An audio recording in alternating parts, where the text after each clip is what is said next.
Bonsoir et bienvenue. Merci de nous retrouver ce soir. Il est 18h30. On est en direct dans le studio de Boursorama pour ce Bourse Live consacré à Arverne Group, fondé en 2018, spécialiste des énergies renouvelables et décarbonées du sous-sol. Alors, au programme de ce moment d'échange d'une quarantaine de minutes, peut-être plus, si vous avez plein de questions. On reviendra sur le parcours d'Arverne Group depuis sa création, son positionnement. On évoquera évidemment les résultats à 2024 avant de s'intéresser aux perspectives pour cette année et à plus long terme. Et pour parler de tous ces sujets avec vous ce soir, j'ai le plaisir d'accueillir sur le plateau Pierre Brossolet, PDG et fondateur d'Arverne Group. Bonsoir Pierre. Bonsoir. Alors bien sûr, ce moment d'échange et le vôtre, je l'ai dit, n'hésitez pas à poser toutes les questions que vous avez en direct sur la tablette à côté de moi. On les traitera tout au long de l'intervention. Et puis, vous le savez, comme à chaque fois sur les bourses live, on aura un moment à la fin de la présentation qui sera consacré. On a déjà reçu des questions au moment de l'inscription qu'on posera à la fin, justement, de ce moment d'échange. Pierre, j'imagine ce soir qu'il y a pas mal d'investisseurs derrière vous qui nous regardent, qui connaissent déjà le groupe, mais pour ceux qui seraient peut-être un petit peu moins familiers, qui ont envie de le découvrir, peut-être pour commencer, un rappel sur ce qu'est Arverne Group en quelques mots. Oui, merci de m'avoir invité, je suis ravi d'être là avec vous. Arverne est un énergéticien, un nouvel énergéticien spécialiste du sous-sol qui ambitionne de devenir le premier industriel qui produira des ressources géothermales. Donc, ressources géothermales, qu'est-ce qu'on entend par là ? Pardonnez-moi, oui. Juste un petit complément, oui. C'est important, Arverne est une société à mission, donc nous sommes en mission, avec une raison d'être qui fait état de certains mots-clés comme le territoire, comme la production d'énergie renouvelable et verte, et le sous-sol. Voilà, en quelques mots, qui nous sommes, résumés par notre raison d'être. Alors, quelques mots, mais justement, il va falloir un petit peu nous en dire plus sur ce positionnement au sein d'un marché qu'on devine quand même comme très spécifique. Bien sûr, le marché de l'énergie est spécifique et surtout il évolue assez vite au niveau national et international. Nous avons fait d'abord le choix de la chaleur. Arverne va être un industriel, comme on le disait, on ambitionne d'être le premier industriel lié à la production de ressources géothermales. On a fait le choix de la chaleur. La France a besoin de chaleur. La France n'a pas besoin que d'électricité, mais d'aller produire de la chaleur et de la chaleur en circuit court.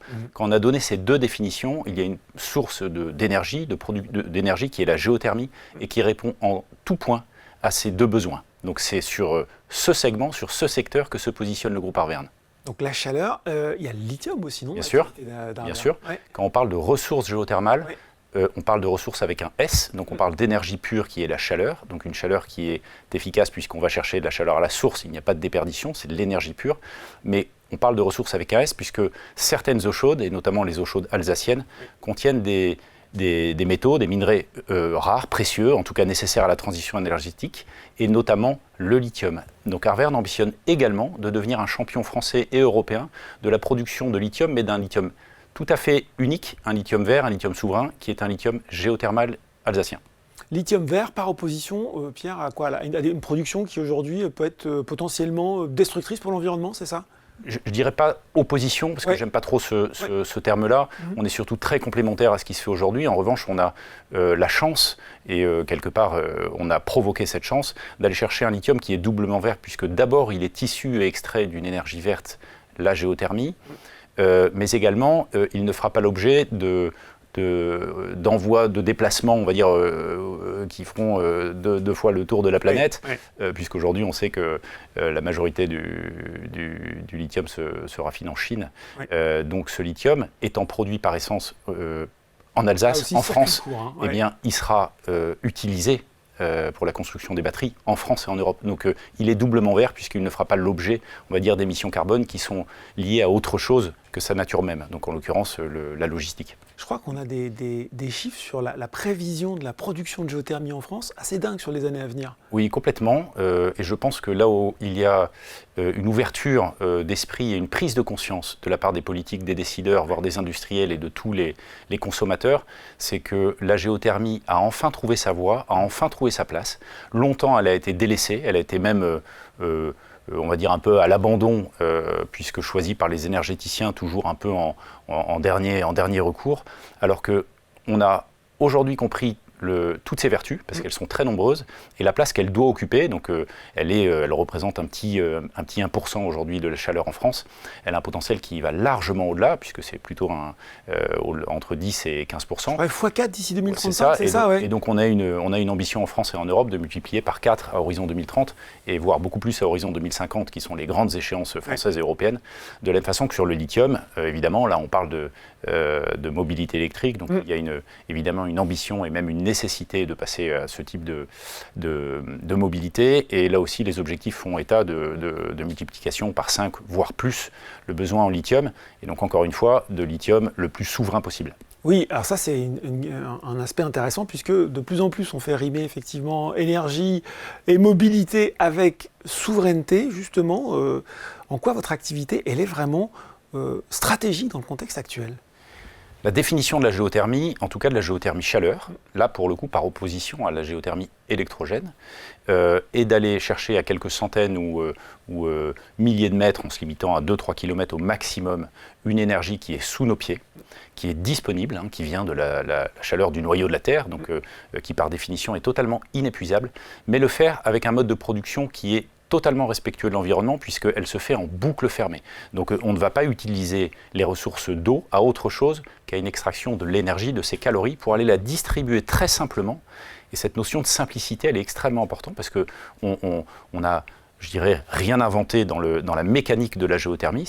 C'est vraiment de la chaleur de la Terre qu'on va proposer en circuit court à des consommateurs, qu'ils soient des industriels, des acteurs du monde agricole, des acteurs du monde urbain, des réseaux de chaleur, etc. Tout ça dans un périmètre relativement limité, donc ça, il y a une complexité parce qu'on ne peut pas la distribuer à très grande échelle, mais ça a tellement de vertus qu'aujourd'hui, ça y est, on a enfin vu, quand je dis on, c'est vraiment tout l'écosystème, que cette géothermie avait non seulement sa place, mais qu'elle devait absolument être privilégiée dans l'univers, on va dire, des énergies, et notamment des énergies renouvelables. À une époque où on peut se dire que 50% du gaz est encore importé de pays en dehors d'Europe, c'est ça, hein, on a des chiffres qui donnent le tournis, à la fois sur l'énergie importée et sur la question du lithium, puisque, comme je le disais, il vient de pays d'ailleurs, et il va se faire raffiner en Chine. Mais sur l'énergie, vous avez dit, plus de 50% aujourd'hui du gaz et l'électricité servent à faire de la chaleur. Donc nous, on considère qu'il faut absolument aller la chercher là où elle est, et à la source, encore une fois,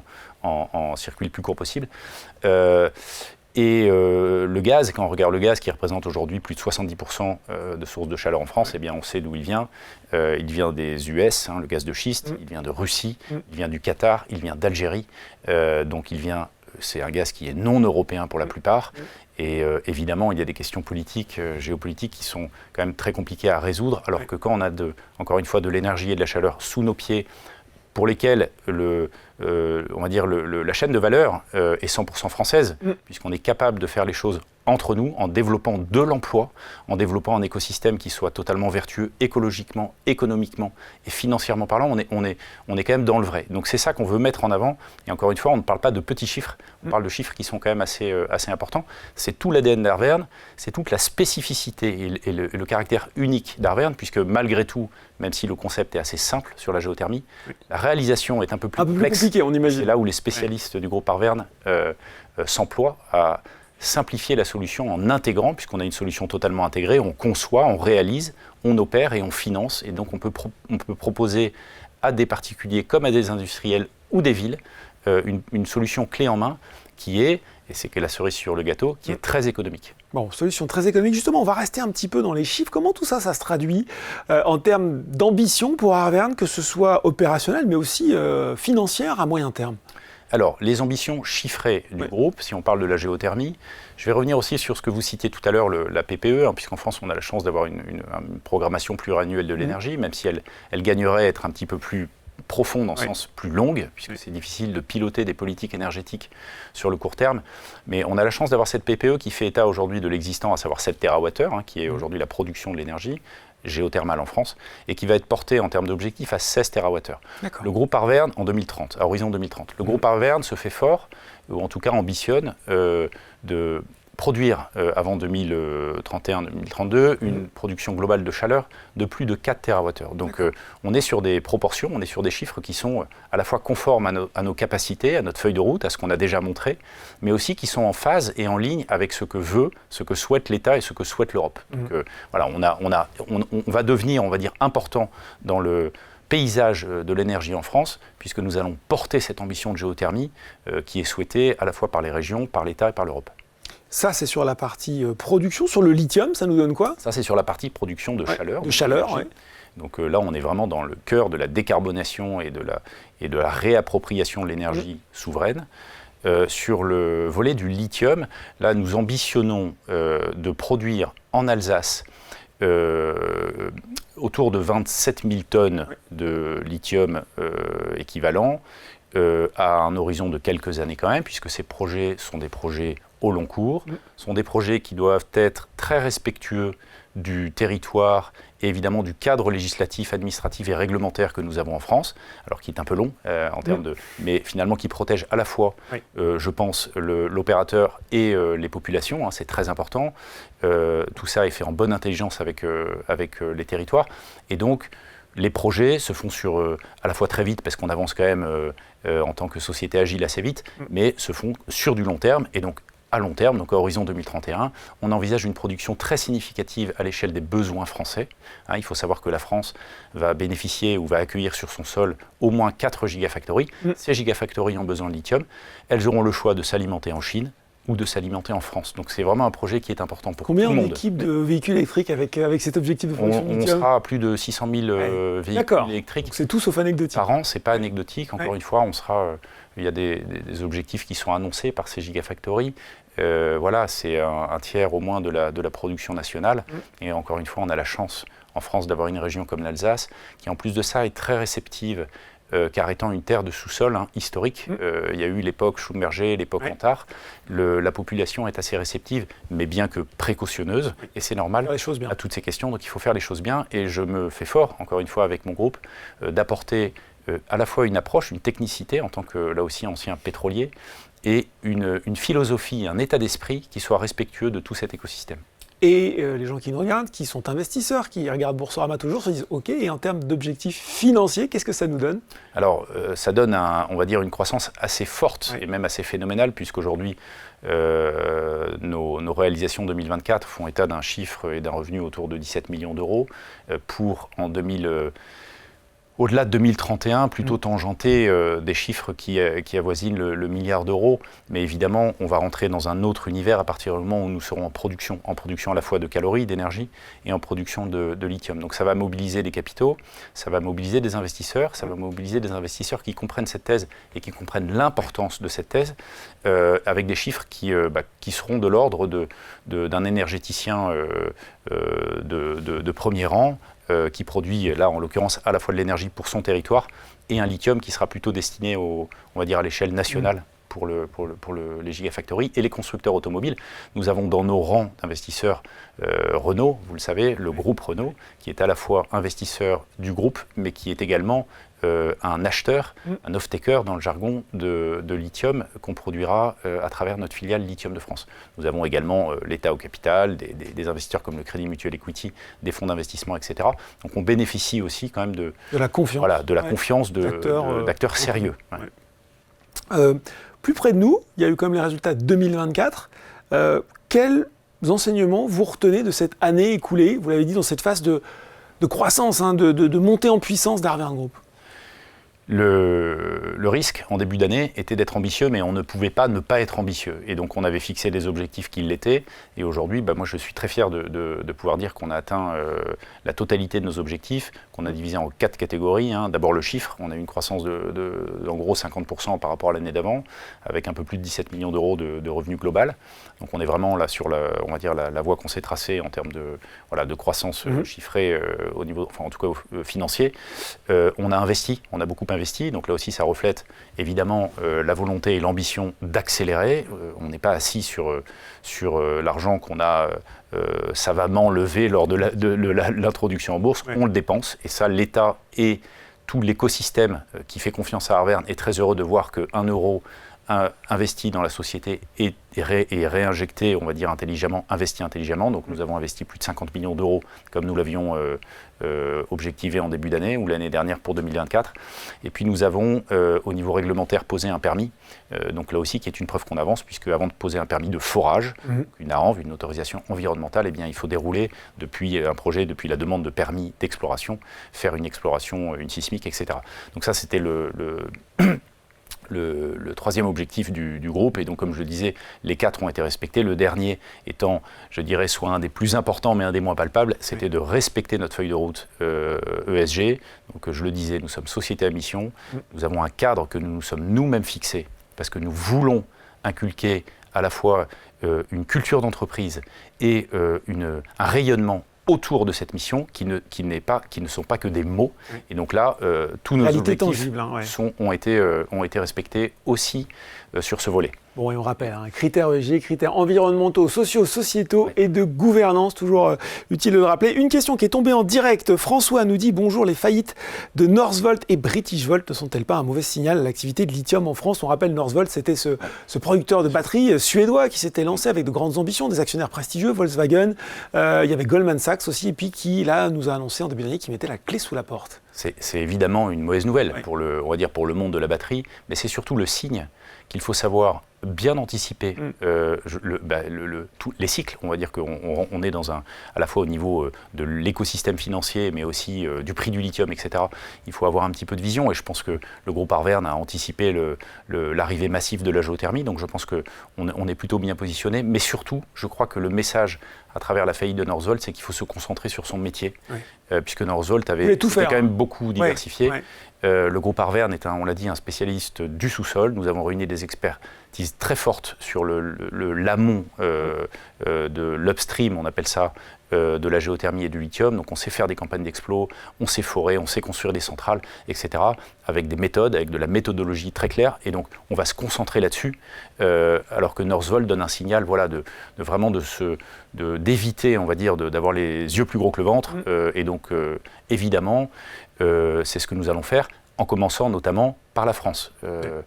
Nous n'avons pas commencé à nous positionner ailleurs, puisque nous voulons réussir en France et montrer que, il faut être souverain, donc là on va aider à la cause, mais 2, on fait les choses par étapes. Voilà. Bon, et pour donner un petit peu de corps, Pierre, à ces objectifs financiers, à cette année 2024, on voit les photos superbes qui passent derrière vous. Quels sont justement les projets emblématiques, les principales réussites de cette année écoulée?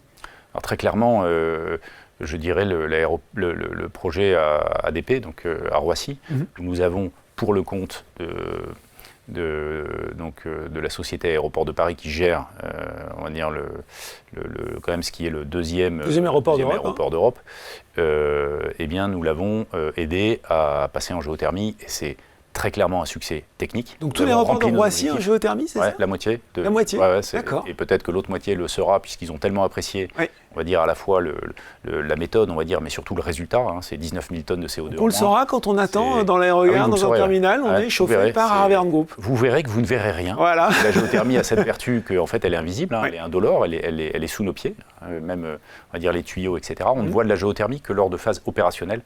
Donc ça a été une très belle vitrine pour nous. Donc Aéroport de Paris est une fierté pour les équipes et une des réalisations phares de l'année passée. Il y en a d'autres, j'imagine? Il y en a, bien sûr. On peut citer des signatures mais qui ne sont pas encore des réalisations. D'accord. Là, on a travaillé sur les 2 voies que sont les réseaux de chaleur urbains qui ont absolument besoin de se verdir parce qu'aujourd'hui, ils utilisent principalement du gaz. Donc les gens se chauffent au gaz, mais quelquefois grâce à d'autres énergies comme la géothermie. Donc là, on va accélérer et nous avons gagné le contrat de Clichy-sous-Bois, Livry-Gargan. Donc c'est un des plus gros réseaux de chaleur en France. Donc on montre que non seulement la géothermie est intéressante financièrement, écologiquement, économiquement, etc. Mais en plus que notre modèle peut avoir de l'attrait pour les collectivités. Et puis de l'autre côté, nous suivons une autre voie qui est celle de l'industriel, où là nous décarbonons les industriels comme Safran, donc avec notre partenaire Dalkia. Eh bien, nous sommes très heureux de pouvoir décarboner le site de Villaroche, le site phare en région parisienne de Safran, où là, pareil, ils vont passer d'un système énergétique principalement fondés sur le gaz, à la géothermie. Donc ce sont des contrats long terme, ce sont des contrats qui sont volumineux à la fois en termes de production et d'énergie, mais aussi évidemment d'investissement et de résultats. Bon, en tout cas, on ne prendra plus l'avion tout à fait de la même façon à l'avenir. Ça, c'était pour 2024. Cette page, elle est désormais tournée. Qu'est-ce qui vous attend? Qu'est-ce qui attend aussi les investisseurs d'Arverne pour 2025, l'année à venir? L'année 2024 a été une sorte de tremplin pour nous, puisqu'on a montré qu'on était capable, en tant que groupe jeune, de tenir des résultats. Donc c'est ce qui est quand même le plus important à l'heure où nous essayons d'attirer des nouveaux investisseurs. Donc, on tient nos résultats, on est ambitieux, mais on tient nos résultats grâce à une équipe aujourd'hui qui est évidemment extrêmement qualifiée, et, d'un peu plus de 200 personnes dans le groupe. On doit regarder devant. La question est en 2025. C'est ça. Et puis sur les investissements, parce que je crois qu'il y a un projet de déploiement de ces investissements, notamment, là aussi. Non, pardon, j'ai perdu le fil, mais donc la question c'était quel est le gros challenge pour 2025 ? Qu'est-ce qui nous attend sur cette année? Voilà. Quelles sont vos perspectives un petit peu dans votre feuille de route? Le matin, vous dites, tiens, là, ça, il va falloir le cocher pour l'année à venir. Oui, tout à fait. Donc déjà, c'est d'être dans la droite ligne, on va dire, de ce qu'on a fait en 2024. Il ne faut pas qu'on... l'erreur serait de mollir ou de se disperser, comme on le disait pendant exactement. Volt, Donc il faut au contraire accélérer. Donc de l'année du tremplin, on va essayer de décoller en 2025, à la fois en concrétisant les contrats qu'on a signés, donc en passant en phase opérationnelle. Donc là, je fais allusion par exemple à Clichy et à Safran, en accélérant en Alsace sur la géothermie, puisque le territoire a faim de géothermie. Aujourd'hui, c'est très clair, ils ont besoin, exactement comme d'ailleurs le territoire national, mais encore une fois, je le disais, il y a une histoire de sous-sol en Alsace du Nord qui fait qu'il y a une réponse quand même assez forte de la géothermie et évidemment du lithium. Donc là, on accélère également, on va rentrer dans une phase qu'on appelle, nous, phase pré-industrielle, qui va nous permettre de continuer à investir, mais surtout de valider un certain nombre d'hypothèses sur notre modèle, qui consiste encore une fois à produire de l'énergie et à produire du lithium, de façon à, quelques mois plus tard, rentrer en phase véritablement industrielle. Tout ceci dans le respect on va dire des process réglementaires, dans le respect de ce qu'on s'est fixé au niveau des discussions à avoir avec le territoire, et dans le respect évidemment des actionnaires et des investisseurs qui nous font confiance. Moi j'ai une question vraiment naïve. Cette solution, Pierre, de la géothermie, elle est déployable partout sur le territoire français, où il y a vraiment des zones où c'est plus compliqué que d'autres? Non, alors c'est pas linéaire, c'est pas homogène, on va dire. Il n'y a pas de comparable possible entre, par exemple, l'Alsace du Nord et la région du Sud-Ouest comme l'Aquitaine en termes de bassin, en termes de géologie. En revanche, le principe est toujours le même, c'est d'aller chercher l'eau chaude là où elle est, avec quelques pièges, on va dire, des pièges géologiques, des pièges techniques qu'on arrive à déjouer, encore une fois, des réflexes qu'on a eus dans l'industrie pétrolière, et qui nous permettent de faire les choses, on l'espère, les choses à la fois efficacement et proprement. Donc il y a des bassins propices à la géothermie, il y en a d'autres, par exemple, comme la Bretagne, qui ne le sont pas, on le sait. En tout cas, la géothermie profonde. On peut faire de la géothermie bâtimentaire, type géothermie de surface en Bretagne, mais il n'y a pas d'aquifère à 1000 ou 2000 mètres. Et donc, on a cartographié, grâce à des données publiques, comme celle du BRGM, mais d'autres données plus privées, comme les nôtres, des zones qu'on va aller chercher en géothermie. Je prends l'exemple de l'Auvergne. 2024 a vu une campagne de sismique, donc d'exploration avoir lieu sur le territoire auvergnat. Et donc, j'espère que dans quelques années, on pourra décarboner Clermont-Ferrand, et pourquoi pas Michelin, pour ne prendre que les emblèmes, on va dire, de l'Auvergne. Vous pouvez nous faire de la géothermie à Paris à terme ou pas? C'est pas que nous pourrons, c'est que nous avons le devoir aujourd'hui, puisque Paris a la chance d'être une des cités géothermiques européennes. C'est un très très gros potentiel, et sans le savoir, il y a plus de 800 000 habitants à Paris qui sont chauffés en géothermie, et l'idée c'est d'aller beaucoup plus loin. Évidemment, Paris est une priorité, donc nous allons même commencer certains de nos projets par la région parisienne. Question pour les gens qui nous regardent ce soir, qui sont déjà investisseurs ou qui se disent tiens, finalement le dossier est intéressant. En guise de conclusion un peu de cette présentation, avant de passer aux questions, quels sont les 2-3 messages clés que vous avez envie de leur faire passer sur ce projet industriel qu'est Arverne aujourd'hui et cette réalité industrielle? Ouais, alors je le ferai en 3 points. D'abord, il y a un contexte qui est tout à fait particulier. Je pense qu'on est rentré dans une nouvelle ère de l'énergie et des besoins énergétiques et donc de la réponse que doivent avoir les énergéticiens par rapport à ça. Et je le redirai, c'est la chaleur en complément de l'élec, il n'y a pas que l'élec ou le gaz, la chaleur, et le circuit court évidemment avec toutes ces vertus que représente la géothermie. Donc on a un contexte qui est extrêmement favorable à notre thèse, qui va durer des années, puisqu'il n'y a pas d'autre solution que le souverain et le circuit court. J'y crois autant que, par exemple, pour l'alimentaire. Je préfère acheter un poulet qui vient de la région angevine que du Chili. Donc c'est du très bon sens. Tout ce qui est en circuit court est bien plus vertueux et bien moins cher. Donc ça, c'est le premier élément, le contexte. Le deuxième élément, c'est que nous avons un modèle unique chez Arverne, qui est ce qu'on appelle une sorte d'intégrateur, de pure play en géothermie, et nous sommes le seul aujourd'hui avec pas de concurrence sur ce segment qui est capable d'intégrer vraiment, de financer, de faire du forage, d'être agile, d'aller lever des fonds, de convaincre l'administration, de parler avec les gens. Si vous saviez ce qu'on fait sur le terrain, alors évidemment c'est une question qui peut être débattue, qui doit être débattue, mais sur le terrain on est au contact des populations. La formule de Margaret Thatcher, not in my backyard sur ce genre de projet, pas dans mon jardin. Non, mais pour tous les projets. Aujourd'hui, il faut savoir que, et c'est normal, moi le premier, on n'a pas forcément envie d'avoir en face de chez nous, mais pour autant c'est une question de choix. Si on ne fait pas certaines choses, on aura d'autres choses, donc il faut choisir. Le deuxième élément, c'est donc on a un projet qui est fortement créateur de valeur, puisqu'il est à la fois unique et il correspond aux besoins national et européens du projet. Et puis ensuite, c'est je dirais, la qualité, on va dire, de la naissance du groupe. Le groupe est bien né, le groupe est une société à mission, le groupe est un groupe jeune, on va dire, qui sait où il va, qui est formé, comme je disais, de 200 collaborateurs qui sont des experts, qui est bien entouré avec des actionnaires qui nous ont fait confiance.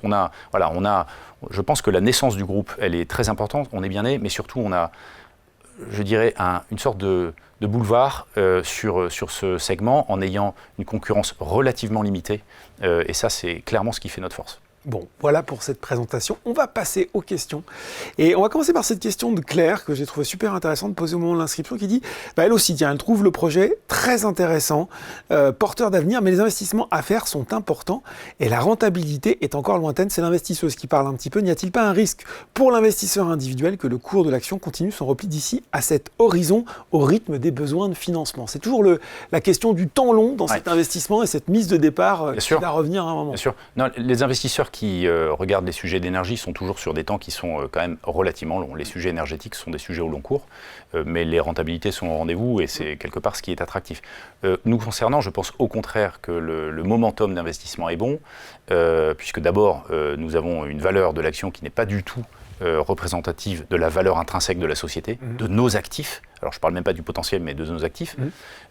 Et donc qui va, compte tenu de ce qu'on a annoncé récemment, la tenue de nos objectifs 2025 qui sont ambitieux et qu'on a déjà commencé, à porter de façon très concrète et sur le terrain, va voir la valeur du titre qui va un peu mieux corroborer ou on va dire être corrélé avec la valeur intrinsèque de la société et évidemment son potentiel. Donc non, je crois pas à ce risque-là, mais évidemment je porte moi-même le projet, mais au contraire je dirais que le créneau pour investir il est intéressant là dans les prochaines semaines et les prochains mois, avant le rebond. Avant le rebond, Frédéric nous dit le cours d'Arverne Group, il est très peu liquide. Allez-vous améliorer cet aspect de votre cotation? On rappelle, liquidité, c'est la capacité grâce à des échanges fournis, à acheter et vendre facilement une action.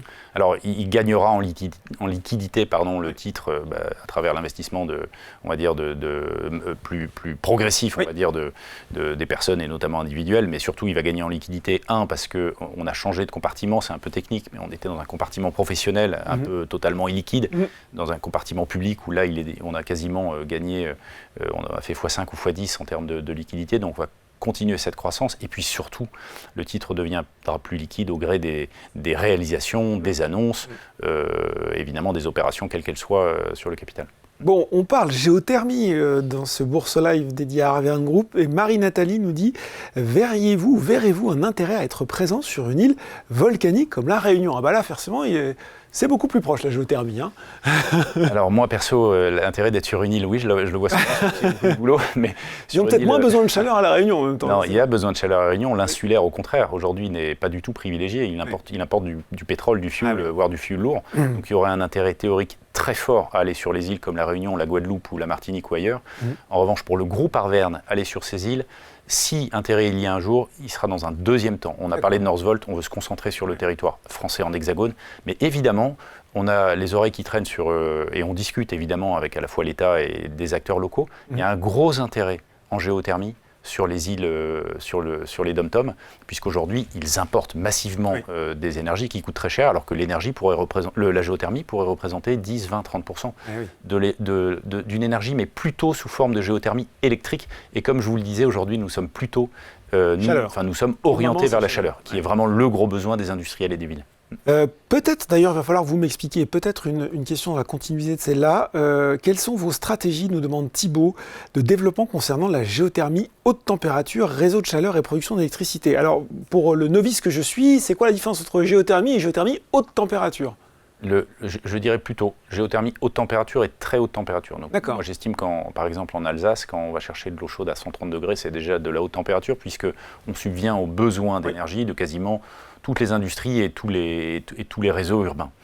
En revanche, si on veut faire de la très haute température pour en fait avoir de la vapeur d'eau, c'est un peu technique, on ne remonte plus de l'eau chaude, mais la vapeur d'eau, il faut aller plutôt au-delà de 170-180 degrés. D'accord. Et donc c'est du très chaud, donc c'est du plus profond. Et c'est là où le bas blesse, c'est qu'il y a plus de risques à creuser très profond qu'à creuser autour de 2000-2500 mètres comme ce que nous allons faire, qui est relativement, même voire très bien maîtrisé pour l'industrie pétrolière. Donc l'électricité géothermale est un risque, non mais même un risque financier. On peut passer beaucoup plus de temps sur un forage, et puis un risque environnemental, je ne sais pas trop, c'est pas vraiment ça, c'est plutôt on va dire la deuxième raison qui moins de maîtrise du projet. Moins de maîtrise du projet, et puis surtout une électricité qui va venir dans un mix aujourd'hui à la fois d'ENR et nucléaire, qui n'est pas nécessaire.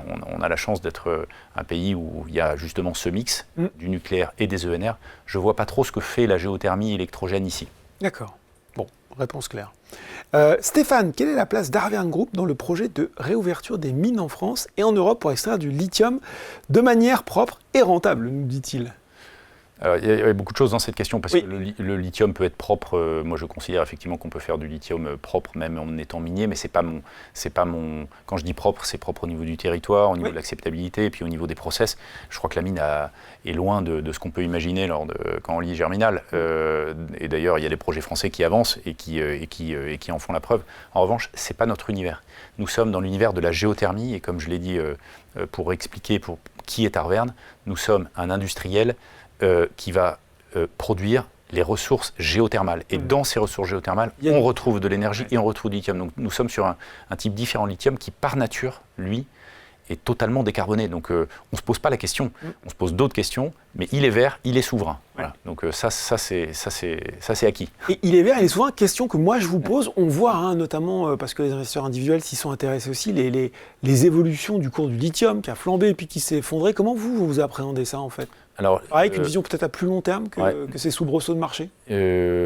Complètement. On est sur des projections à plus long terme, mais surtout je l'appréhende comme le pétrolier que je fus. Sur le point mort, c'est ça? Qui devait appréhender de la même façon les fluctuations du cours du baril et du gaz lorsqu'il prenait une décision d'investissement. Donc évidemment, on doit raisonner sur des hypothèses, et ces hypothèses conservatrices, optimistes ou pessimistes bâtissent notre plan, à la fois notre business plan, on va dire, et notre plan d'investissement. Et aujourd'hui, pour vous le dire de façon assez transparente, on n'est pas trop inquiet sur la viabilité économique des projets, compte tenu du besoin mondial en lithium, qui, comme on le disait, va faire x5, et à partir de 2028, il y aura plus de demandes que d'offres. Bon. Donc tout ça est dicté par la loi de l'offre et la demande. Donc on n'est pas trop inquiet sur cette question. Nicolas, vous avez parlé de l'importance de produire propre en concertation avec justement les populations. Il nous dit, Nicolas, les forages géothermiques en Alsace, au nord de Strasbourg, ont conduit à de nombreuses dégradations des habitations, nous dit-il, des plaintes pour des fissures notamment. Le projet a depuis été abandonné et de nouveau voit le jour dont un, nous dit-il, dans mon village. Pouvez-vous nous en dire plus sur ces risques et comment vous comptez les éviter? Bien sûr. On a effleuré le sujet tout à l'heure, d'abord en évitant la géothermie électrogène. La géothermie électrogène est plus profonde. Donc on creuse plus loin. Voilà. Trouver du chaud. Et c'est en forant plus loin qu'on prend des risques, à la fois des risques techniques, mais aussi des risques de ne pas rencontrer ou ne pas positionner le puits aux bons endroits. Et quand je dis aux bons endroits, c'est généralement dans des failles, et notamment en Alsace. La personne fait allusion au projet de Vendenheim. Eh bien, quand on fait de la géothermie, par principe, on a un puits qui produit et un puits qui injecte. Et si ces puits ne sont pas connectés, eh bien, ça peut créer quelques effets de bord, et puis quelques effets indésirables qui ont conduit à ce genre d'événement. Quand on fore pour de la chaleur, et surtout avec une méthodologie, encore une fois, tirée de toute une expertise très très forte du monde pétrolier, on élimine quasiment intégralement ces risques, puisqu'on est capable de voir, quand je dis voir, c'est toutes ces techniques exploratoires qui vont échographier le sous-sol, on est capable de voir de façon beaucoup plus précise. C'est vraiment exponentiel, cette question de risque, à 2000 ou 3000 mètres qu'à 5000 ou 6000. Ce projet, c'était des forages à 5-6 000, donc l'opérateur forait presque à l'aveugle, et donc il s'est passé ce qui s'est passé. Donc on élimine ce risque avec de la méthodologie, mais surtout avec un modèle qui est un modèle beaucoup plus dérisqué et beaucoup plus intéressant pour le territoire, puisque je le redis, le territoire a faim d'énergie verte et de chaleur. Donc, il faut aller chercher la chaleur, ce qui est un petit peu plus complexe pour aller la vendre, puisque l'électricité se vend sur le réseau, quand la chaleur doit se vendre chez le consommateur. Donc on fait beaucoup d'efforts, nous, à Arverne, pour développer des modèles qui satisfont le territoire. Donc, et là, on touche à la notion d'acceptabilité et d'adhésion des populations, puisqu'on vient quand même décarboner leurs usages, leur fournir quelque chose qui a un réel intérêt pour eux-mêmes. Question de Hugues, qu'on n'a pas vraiment abordé aussi frontalement. Comment cette énergie se positionne-t-elle dans le mix actuel? Ça, vous l'avez un petit peu abordé. Mais surtout, on n'a pas finalement parlé de ça. Quel est le prix d'accès et le prix de vente final? Il y a la question de la compétitivité, finalement, de cette chaleur produite par la géothermie. Je vais essayer de ne pas rentrer dans le détail parce que c'est vraiment très dépendant de l'endroit où on fait de la géothermie. La notion d'investissement, de retour sur investissement. Ce que je peux dire, qui est confirmé par toutes les études sérieuses sur le prix de l'énergie, le prix de la géothermie versus les autres, c'est que la géothermie est toujours moins chère s'agissant d'horizons industriels ou d'horizons, on va dire, liés à l'exploitation d'un réseau.